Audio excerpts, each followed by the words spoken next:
Bismillahirrahmanirrahim. Assalamualaikum warahmatullahi wabarakatuh. Kembali lagi bersama saya Rio Wijaya di sebuah kisah misteri.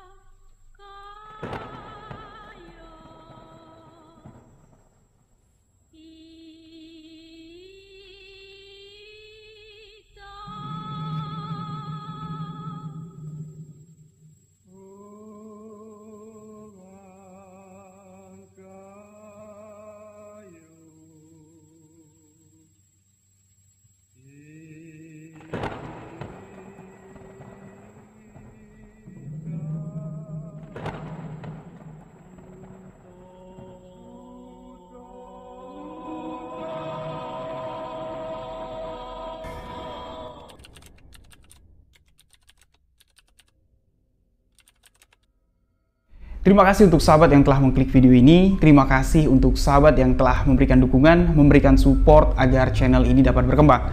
Untuk sahabat yang baru bergabung, baru mendengarkan kisah misteri yang saya ceritakan, sahabat boleh mengklik tombol subscribe, aktifkan notifikasi loncengnya, dan jangan lupa bagikan video sebuah kisah misteri ke akun sosial media sahabat-sahabat semua. Untuk lebih akrab dengan saya, sahabat boleh follow akun Instagram pribadi saya di Rio.Wijaya91. Dan untuk sahabat yang ingin berbagi cerita pengalaman misteri yang sahabat alami, sahabat boleh tuliskan cerita lalu kirimkan ke alamat email sebuah kisah misteri@gmail.com. Insya Allah kisah kiriman sahabat akan saya bawakan di video sebuah kisah misteri selanjutnya. Di video sebuah kisah misteri kali ini, satu kisah dari sahabat kita yang berdomisili di Kota Bandung membagikan satu pengalaman misteri yang beliau alami yang terjadi di Sumatera Barat, Kota Padang. Di tahun 2016 silam, Leni hampir mati gara-gara santet yang sangat ditakuti di ranah Minang, Gasing Tangkura. Yang menariknya di sini adalah Gasing Tangkura yang menyerang Leni. Leni yang hampir mati pada saat itu. Ini alasannya bukan karena percintaan. Yang biasanya Gasing Tangkura ini dilepas itu karena ada seseorang yang sakit hati karena cintanya ditolak. Itu biasanya yang terjadi, tapi ini berbeda. Gasing Tangkura yang menyerang Leni dilepaskan oleh saudara tiri ayahnya yang sakit hati, yang menginginkan ayah Leni mati pada saat itu. Namun santet Gasing Tangkura ini malah menyerang Leni dan menyebabkan Leni hampir mati pada saat itu. Kisah ini sangatlah menarik sekali. Marilah sahabat-sahabat simak kisah misteri yang dibagikan oleh sahabat kita Leni yang sekarang berada di Kota Bandung untuk menjadi pelajaran dan kita ambil hikmah dari kisah perjalanan hidup sahabat misteri yang bernama Leni, hampir mati di kampung halaman terkena santet Gasing Tangkura. Hei inya si balacenan diam di pintu langit. Hei inya si alilintanan taka di pintu bumi. Mako turun satu petui, mako tibo salpo kile kabadan diri. Si Amai Paulah pasan dari ambu, pasan satu Gasing Tangkura. Koknyo lalu tolong jagoan, koknyo takak suruh apa jalan, sujui di kaki ambo. Karena di video sebelumnya, video yang lama ya, yang di bawah-bawah, itu sudah pernah saya jelaskan apa itu santet Gasing Tangkura. Jadi kalau saya jelaskan kembali di sini mungkin akan terlalu panjang ya. Video ini akan terlalu panjang karena kisah yang dibagikan oleh sahabat kita Leni ini durasinya pun cukup padat. Nah, jadi diceritakan Leni yang sekarang berdomisili atau tinggal di Kota Bandung bersama keluarganya ini berasal dari ranah Minang.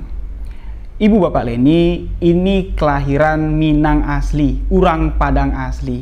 Namun dari tahun 90-an, ayah dan ibu Leni ini sudah hijrah dari ranah Minang. Pertama hijrah ke kota Jakarta. Ya, dari Jakarta mendapatkan sedikit modal, bisnisnya berkembang dan pindahlah ke Kota Bandung. Leni ini dari sebelah ayahnya merupakan keluarga besar. Adik-beradik ayah Leni ini ada 6 saudara kandung dan 1 saudara tiri, yang mana posisinya ayah Leni ini merupakan anak tertua. Leni yang lahir di Kota Padang, tapi beliau tidak sempat ingat banyak ya hal-hal yang beliau lalui di masa kecil di ranah Minang, karena di usia 4 tahun Leni ini sudah dibawa sama ayahnya untuk hijrah ke ibu kota. Dari masa itu Leni hanya sesekali saja diajak sama ayah ibunya untuk pulang ke Padang. Itu pun sewaktu almarhum kakeknya Leni,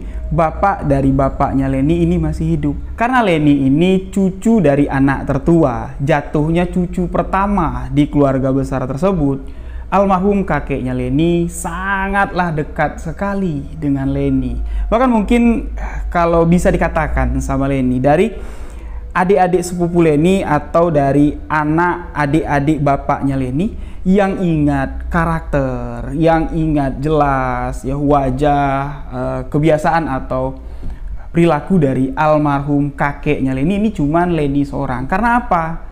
Sebelum sepupu-sepupunya atau anak dari adik-adik bapaknya Leni ini tumbuh dewasa, almarhum kakeknya Leni sudah meninggal dunia. Beliau meninggal ketika Leni ini menginjak usia 11 tahun. Dan saat kepergian almarhum kakeknya Leni, itulah masa terakhir Leni ini menginjakkan kakinya di ranah Minang, Kota Padang, di rumah almarhum kakeknya Leni. Dari usia 11 tahun setelah masa meninggal almarhum kakeknya Leni sampai di tahun 2016 barulah Leni ini kembali menginjakkan kakinya ke ranah Minang, Kota Padang untuk menyambangi rumah peninggalan almarhum kakeknya atas perintah dari bapak Leni. Leni mengatakan di sini dari 6 bersaudara adik-beradik bapaknya Leni. Mereka semua sudah hijrah ke kota atau tidak tinggal lagi di Kota Padang. Ini memang dari sebelum almarhum kakeknya Leni meninggal dunia. Jadi di masa-masa tua almarhum kakeknya Leni, ya, beliau ini jauh dari anak-anaknya. Nah, yang merawat almarhum kakeknya Leni di Kota Padang, sampai sebelum beliau menghembuskan nafas terakhir. Ini ada satu anak dari almarhum kakeknya si Leni, lain ibu dari 6 bersaudara adik-beradik bapaknya Leni. Saudara tiri lah di sini kita katakan. Seorang anak perempuan yang didapat almarhum kakeknya Leni dari pernikahannya yang kedua. Anak dari istri keduanya inilah yang merawat, yang menemani masa-masa tua almarhum kakeknya Leni sampai saat-saat sebelum menghembuskan nafas terakhir. Kita sebut saja di sini wanita tersebut dengan nama Mak Wo. Sepengetahuan Leni, hubungan Mak Wo dengan adik-beradik dari bapaknya Leni, ya, saudara tiri dari Mak Wo lah kita katakan di sini. Sepengetahuan Leni, ini hubungannya baik-baik saja.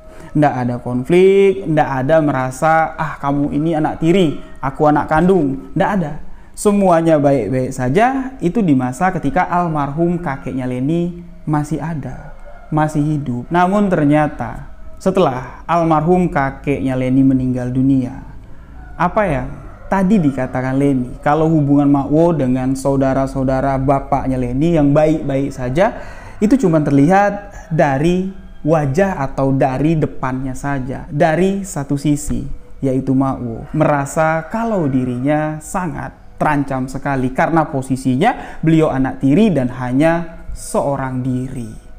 Nah, dari sinilah akar permasalahan dalam kisah misteri yang dialami Leni bermula. Dan kejadian misteri yang dialami Leni ini terjadi di tahun 2016 silam. Saat itu usia Leni sudah dewasa. Leni yang kuliah di salah satu universitas yang ada di Kota Bandung di tahun 2016. Ini sudah menginjak masa-masa tenang. Skripsi sudah siap, tinggal menunggu waktu sidang saja. Leni bukan anak-anak lagi. Di tahun 2016, beliau sudah banyak mengetahui sisi gelap, sisi terang dalam hidup ini. Dan ketika Leni ini diminta sama bapaknya Leni untuk kembali ke Kota Padang untuk menyambangi rumah peninggalan almarhum kakeknya, Leni sempat menolak karena untuk kembali ke arah Sumatera, sebenarnya Leni ini sudah menyimpan trauma yang cukup besar karena pernah di awal-awal Leni kuliah. Di masa itu Leni masih menjadi seorang remaja yang ceroboh, remaja yang arogan. Beliau pernah mengalami satu kejadian yang sangat mengerikan sekali yang membuat Leni ini trauma sebenarnya untuk menginjakkan kakinya lagi ke Pulau Sumatera. Karena pada saat itu Leni ini berkunjung ke rumah teman satu kampusnya. Ya, ketika liburan semester, temannya ini tinggal di wilayah Bengkulu. Diajaklah Leni untuk main-main ke sana, menginap di Bengkulu kurang lebih sekitar 10 hari. Nah, di masa menginap 10 hari di Bengkulu, Leni ini mendapatkan pelajaran pengalaman yang sangat berharga sekali. Leni disantet pada saat itu. Sampai kemaluannya ini tidak berhenti-henti mengeluarkan nanah. Jadi, Leni ini membagikan dua kisah kepada saya, ya. Kisah pengalamannya di Padang ketika menyambangi rumah almarhum kakek dan terkena santet gas yang tengkorak, dan Leni juga menceritakan pengalaman misterinya ketika di Bengkulu. Saya akan ceritakan di video tersendiri cerita Leni ketika berada di Bengkulu. Itu tadilah sedikit penjabaran atau penjelasan struktur keluarga dari Leni ini, dan sahabat-sahabat di sini harus mendengarkan cerita ini dengan seksama, jangan di skip-skip karena dalam kisah ini banyak sekali karakter-karakter, nama-nama yang akan saya sebut yang terkait dalam kisah misteri yang dialami Leni pada saat itu di tahun 2016 silam.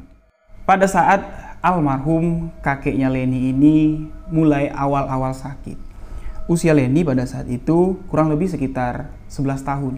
Beliau masih tinggal di ibu kota Jakarta, belum pindah ke kota Bandung. Leni ingat ketika bapaknya Leni ini mendapat kabar dari Padang, dari kampung, kabar yang dikirim oleh Makwo. Makwo mengabarkan kepada bapak Leni, kepada saudara-saudara tirinya yang ada di ibu kota Jakarta yang sudah merantau dari sejak lama, bahwa kondisi bapak di kampung sekarang ini sedang sakit, kondisinya sudah sangat jauh sekali menurun. Alangkah baiknya di kesempatan yang masih diberikan oleh Allah untuk dapat bertemu, ya minta maaf lah sama orang tua, ya baliklah, kumpullah sadonyo di rumah tuwo. Rumah tuwo di sini yang dimaksud Makwo adalah rumah tempat almarhum kakeknya Leni tinggal. Ya, rumah tempat keluarga besar itu berkumpul ketika hari-hari besar. Itu disebut sebagai rumah tuwo.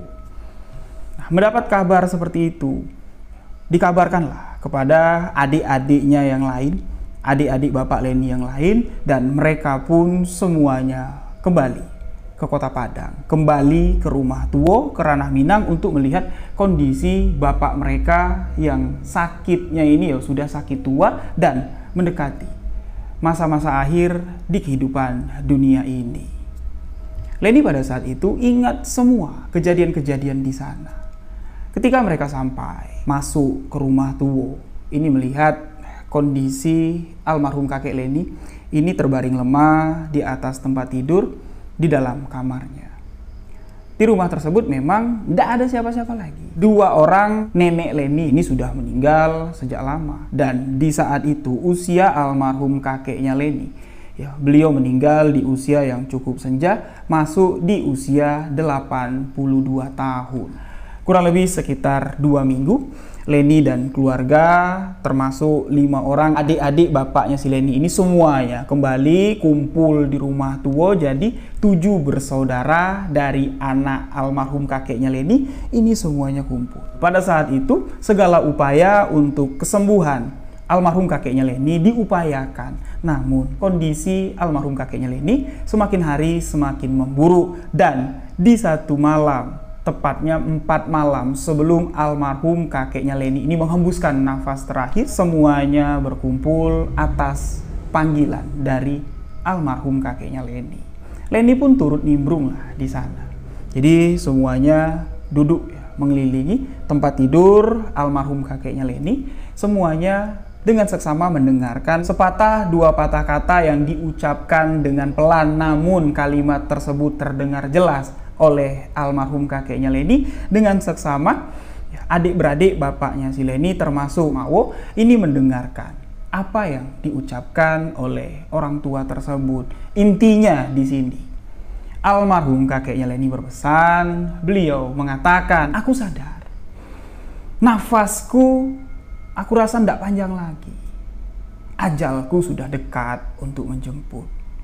Sebelum aku mati, sebelum apa yang kutakuti terjadi, ya lebih baik aku ucapkan di hadapan kalian semua yang berkumpul di sini, harta yang kumiliki sudah kita bagi rata, sepakat semua anak-anakku tanpa terkecuali sudah dibagi rata secara adil, secara hukum adat, hukum Islam. Kami yang berada di Sumatera, kami yang orang Melayu memiliki hukum-hukum adat, norma-norma adat yang berdampingan dengan ajaran agama Islam. Seperti pepatah yang sahabat-sahabat mungkin tidak asing mendengarnya, adat bersendikan syarak, syarak bersendi kitabullah. Jadi pembagian harta warisan ya, ini secara hukum adat dan dengan landasan hukum agama, hukum pirait bahasanya ya, dalam pembagian harta warisan. Jadi untuk laki-laki ini bagian sekian, untuk perempuan ini bagian sekian. Namun hanya ada satu harta peninggalan almarhum kakeknya Leni yang tidak dibagikan oleh beliau, yaitu rumah yang ditempati oleh almarhum kakeknya Leni sampai beliau meninggal. Rumah tua ini tidak dibagikan kepada siapa-siapa, tidak diperuntukkan kepada siapapun, baik itu bapaknya Leni sebagai anak tertua, baik itu Makwo sebagai anak tiri, anak perempuan bungsu dari almarhum kakeknya Leni. Ndak. Almarhum kakeknya Leni mengatakan, semua sudah dapat, semua sudah mendapatkan hak. Aku minta Syahrul. Almarhum kakeknya Leni menyebut nama bapaknya Leni. Syahrul, dengar, engkau anak tertua, engkau pemimpin setelah aku mati nanti untuk adik-adikmu. Dan jangan kau lupakan Makwo, walaupun berbeda ibu dari kamu, tapi tetap anakku, adik kamu, saudara kamu.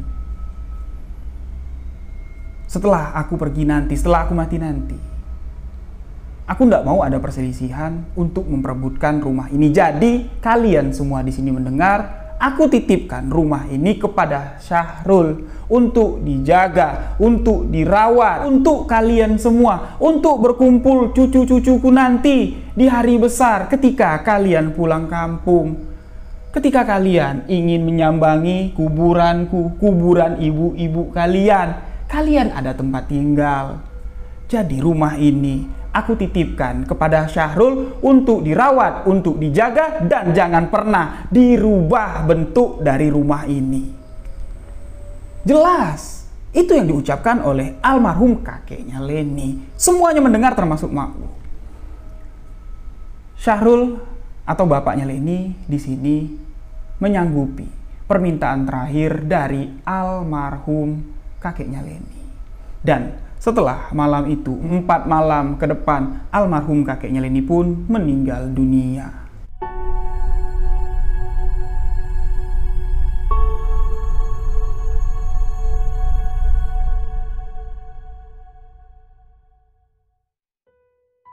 Kesedihan pada saat itu menyelimuti keluarga Leni. Namun, kehidupan ini pasti titik akhirnya akan menemui kematian, sudah pasti. Jadi, keluarga besar almarhum kakeknya Leni, kesedihan yang mereka rasakan ini ndak berlarut lama, ndak dibawa-bawa sampai berlarut-larut lah, karena 6 orang yang ada di rumah tua pada saat itu, ya, bapaknya Leni, 5 orang adik-adik bapaknya Leni, ya, ini semua mereka sudah memiliki usaha masing-masing, sudah memiliki mata pencarian di ibu kota. 2 minggu mereka telah meninggalkan tempat mereka mencari nafkah. Jadi setelah lepas 7 hari acara tahlil Yasin untuk mendoakan almarhum kakeknya Leni, mereka berenam pun sepakat untuk meninggalkan rumah tua dan menyerahkan kepada Makwo untuk melanjutkan Yasinan di malam ke-40. Dan insya Allah kalau ada rezeki sehat badan, bapaknya Leni mengatakan di malam ke-100 nanti kami akan kembali ke sini lagi untuk turut serta membacakan tahlil membacakan Yasin untuk almarhum bapak kita. Dan ingat pesan yang sudah disampaikan Bapak. Rumah ini aku minta setelah acara Yasinan ke-7 selesai, aku minta dikosongkan. Kamu, bapaknya Leni bilang ke Ma'wo, kamu kan sudah dibangunkan rumah sama apa? Kamu sudah diberi beberapa petak ladang, beberapa petak sawah untuk kehidupan kamu. Aku minta, pesan apa sama-sama kita jaga. Kosongkan rumah ini. Jangan ada satupun barang-barang yang digeser. Biarkan barang-barang tersusun seperti ini. Seperti ketika almarhum Apa masih hidup. Biar kita dapat mengingat, mengenang kondisi rumah ini layaknya seperti masa-masa kecil kita, seperti masa almarhum Apa masih hidup di kemudian hari ketika kita datang berkumpul di rumah ini. Untuk tugas membersihkan rumah, bapaknya Leni di sini sudah memiliki planning, memiliki rencana, atau di sini seperti kayak ya terbesit lah di pikirannya kalau Ma'wo ini ditugaskan ya, untuk bersih-bersih rumah biar rumah itu tetap terawat walaupun tidak ada yang menempati. Ma'wo disuruh atau diperintahkan pasti dia mau, tapi di sini suatu saat nanti akan ada timbul rasa ingin memiliki karena sehari-hari beliau yang merawat rumah tersebut. Takutnya di kemudian hari rasa ingin memiliki, rasa kepemilikan lah jatuhnya. Ini timbul di hati Ma'wo dan akan menjadi petaka besar. Jadi untuk membersihkan rumah agar rumah ini terawat, seminggu sekali bagian dalam disapu. Ya, sawang-sawang atau sarang lelaba yang ada di rumah semi permanen tersebut ini dibersihkan di atas-atas, di kerang-kerang, di jendela ya, sampai di halaman luar rumah. Rumput-rumput tidak boleh dibiarkan tinggi, ilalang sampai tinggi menutupi bagian halaman depan rumah, ini tidak boleh. Ditugaskanlah seorang laki-laki parubaya bersama keluarganya lah, satu keluarga lah ditugaskan sama bapaknya si Leni ini untuk merawat menjaga rumah tersebut, dan satu kunci serap ini diberikan kepada keluarga tersebut. Kita sebut saja keluarga Rahmat. Beliaulah yang akan menjaga merawat rumah tersebut. Satu kunci serap pun diberikan. Mereka pun senantiasa menerima mandat amanat yang diberikan oleh bapaknya Leni, karena keluarga Rahmat ini memang dari dulu ya, dari masa-masa almarhum kakeknya Leni masih berdagang lah, beliau masih mengolah sawah, mengolah ladang.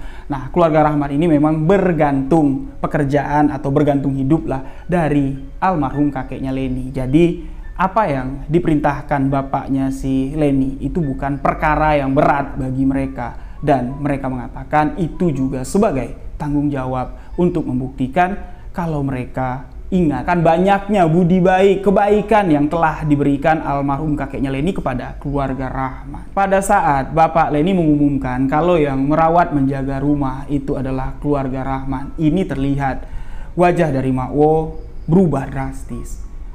Terlihat wajah kecewa, terlihat wajah dengan ya kayak marah lah. Loh, kok bukan aku?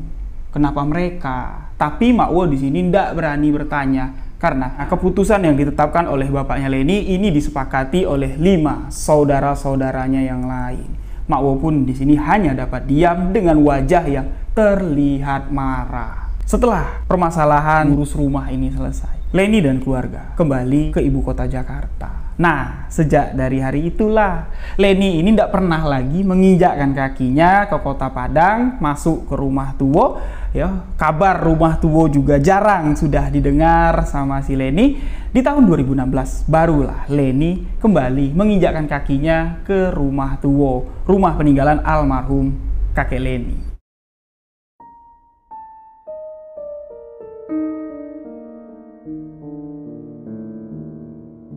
Dari hari itu waktu di sini terus berjalan sampai di mana Leni dan keluarganya, ibu bapak Leni, hijrah ke kota Bandung untuk mengembangkan usaha dari bapaknya Leni di kota Bandung. Menetaplah Leni dan keluarga di kota Bandung. Leni menetap di Bandung ini di usianya 15 masuk 16 tahun lah. Ya, tepatnya masa-masa di akhir-akhir masa SMA, yaitulah Leni ini pindah ke Bandung, dan setelah SMA Leni masuk ke masa perkuliahan, kuliahlah beliau di salah satu universitas yang ada di kota Bandung. Nah, Bapaknya Leni yang memiliki tugas ya, memegang amanat lah jatuhnya untuk merawat rumah tersebut agar rumah itu ya tetap seperti peninggalan almarhum kakek, ndak berubah-ubah, terawat, bersih. Dan pesan almarhum kakek, kumpullah kalian di rumah ini. Sesekali yang dari perantauan balik berkumpul di sini agar orang-orang kampung itu tahu, ingat bahwa keturunanku itu masih ada. Keturunanku itu masih berdarah Minang dan kembali ke tanah Minang walaupun cuma sesekali. Amanat itu awalnya dijalankan oleh bapaknya Leni. Setiap setahun sekali di masa-masa hari raya besar, Idul Fitri, kalau ndak Idul Adha, mereka pulang sekeluarga. 6 orang anak almarhum kakek yang merantau di ibu kota ini pulang semua sama cucu-cucu, sama menantu-nantunya. Pulang, kembali berkumpul di rumah Tuwo untuk merayakan hari kemenangan bersama sanak famili yang ada di sana. Ziarah ke makam almarhum kakek, almarhum nenek. Cucu-cucunya tahu ini makam kakek, ini makam nenek kalian. Ya, itu dijalankan sama bapaknya Leni, namun ndak konsisten. Cuman beberapa tahun saja. Nah, pada saat beberapa tahun itu, Leni ini tidak ikut dia dengan alasan Leni ini memiliki seorang adik laki-laki. Nah, adik laki-laki Leni ini walaupun usianya terpaut cukup jauh dengan Leni, usianya terpaut 5 tahun. Leni ini takutnya kalau Leni ikut sama-sama pulang kampung, nah di kampung nanti bakal jadi kambing conge. Leni sudah mengirakan, dapat dipastikan lah, Leni bilang pastilah bapakku ini akan terus membanggakan adik laki-lakiku.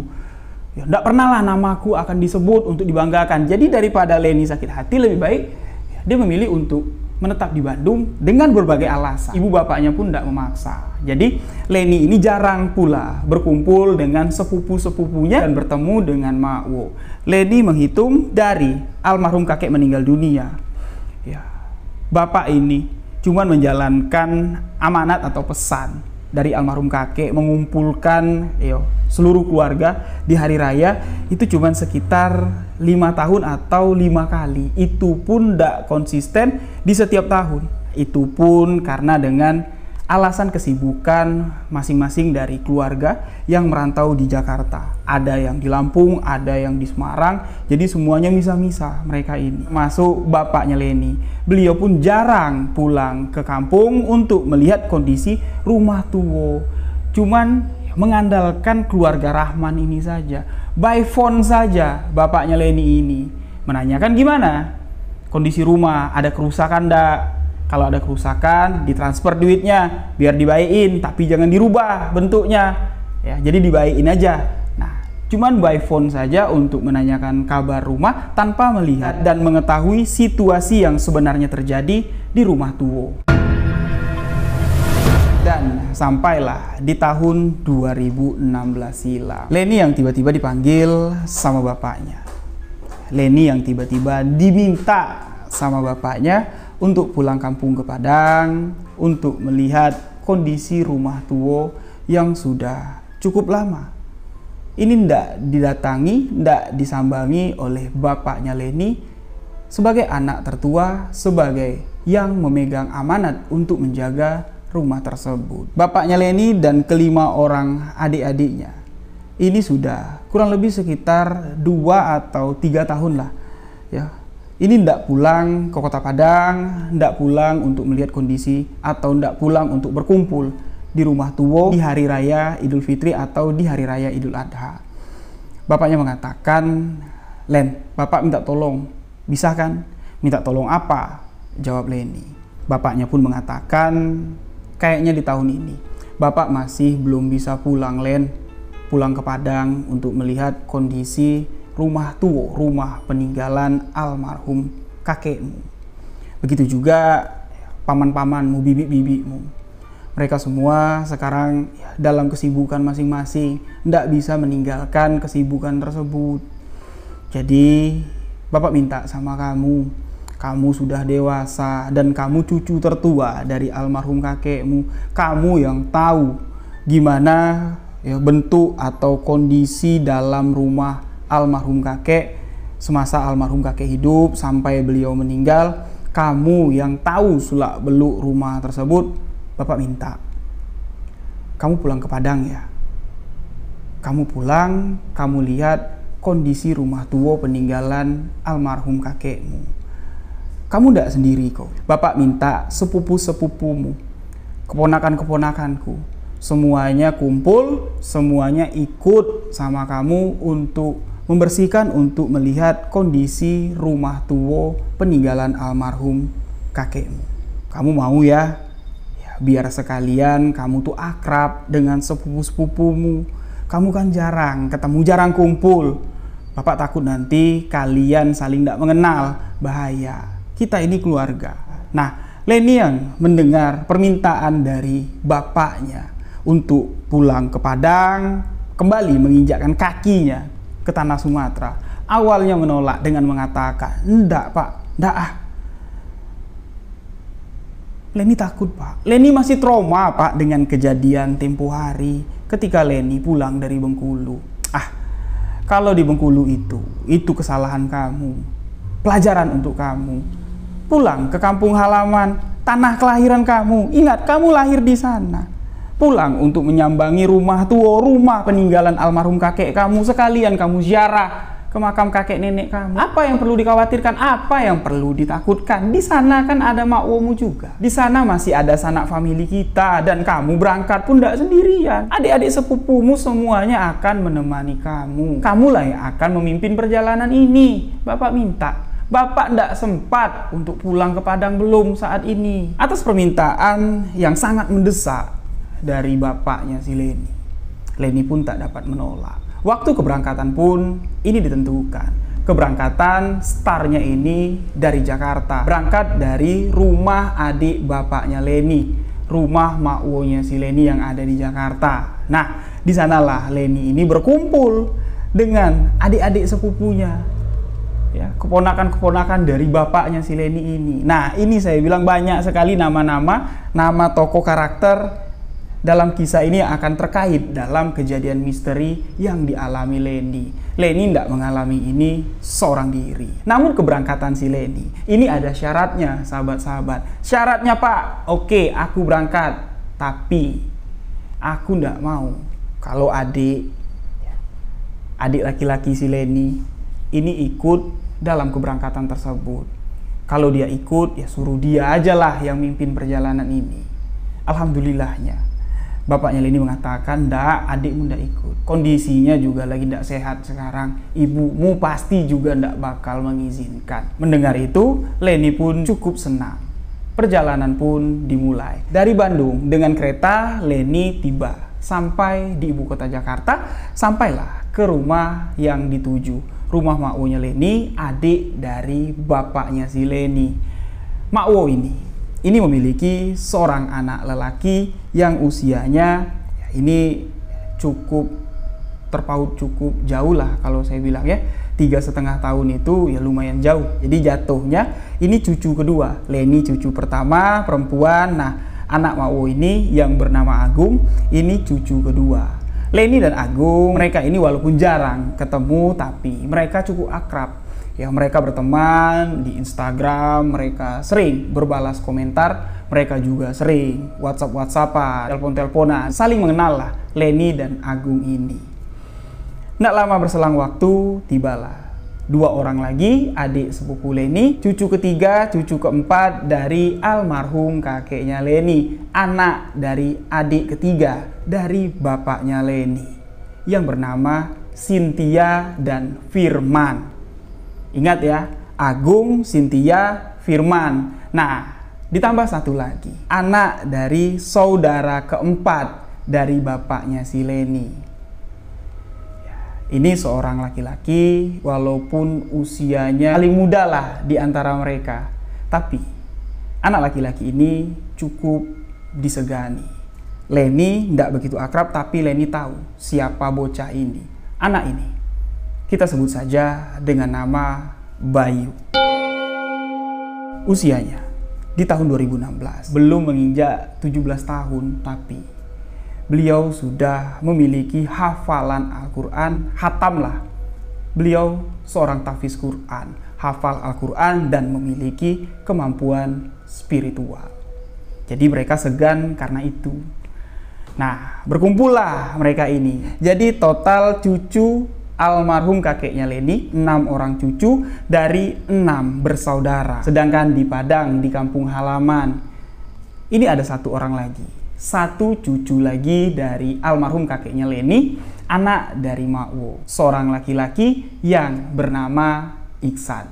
Usianya ini dengan Leni terpaut 5 atau 6 tahun atau sebaya dengan adik laki-lakinya si Leni. Setelah mereka semua berkumpul di Jakarta, Leni selaku yang paling tua di antara 4 yang lain. Leni yang ditunjuk sebagai pemimpin untuk memimpin perjalanan ini. Leni menghubungi si Iksan ini melalui WhatsApp group dengan mengatakan atau menyampaikan, "San, Uni Leni sama saudara-saudara sepupumu yang lain lusa akan berangkat dari Jakarta menuju ke kampung kita. Uni Leni disuruh sama apa untuk melihat sekaligus membersihkan rumah tua. Kami pun ingin berziarah ke makam datuk dan nenek." Itu yang dituliskan Leni di WhatsApp group, namun tidak ada respon dari si Iksan. Terlihat Iksan cuman membaca pesan tersebut tanpa membalas. Leni yang memang tidak terlalu sering chatting-chattingan ya atau berkomunikasi lah dengan si Iksan ini, menganggap bahwa mungkin Iksan lagi sibuk atau ya dia cuma sekedar tahu tapi ya mau jawab apa bingung. Ya, mungkin dia di sana pun sudah menunggu kedatangan kami. Leni tidak berpikir buruk. Leni masih berpikir positive thinking karena beliau sebagai pemimpin harus ya memimpin adik-adik sepupunya ini agar apa yang ditugaskan ini dapat berjalan dengan lancar. Mereka pun dapat menyelesaikan apa yang disuruh sama bapaknya si Leni dan dapat segera pulang kembali ke rumah masing-masing. Nah, sebelum mereka berangkat, bapaknya si Leni ini menelpon si Leni dengan mengatakan, "Len, nanti kamu setibanya di Padang, di kampung, kamu ndak usah mampir kemana-mana. Kamu langsung saja masuk ke rumah tua. Kalian menginap di sana, segala sesuatu nanti minta bantu sama keluarganya si Rahman." Bapak sudah telepon keluarganya si Rahman. Mereka sudah menunggu kedatangan kalian. Leni di sini mengatakan, "Loh kok gitu Pak? Apakah itu sopan?" kata si Leni. "Ya memang kenapa? Ya niatku. Sebelum kami masuk ke rumah tua, ada satu tempat yang wajib Leni datangi bersama adik-adik sepupu."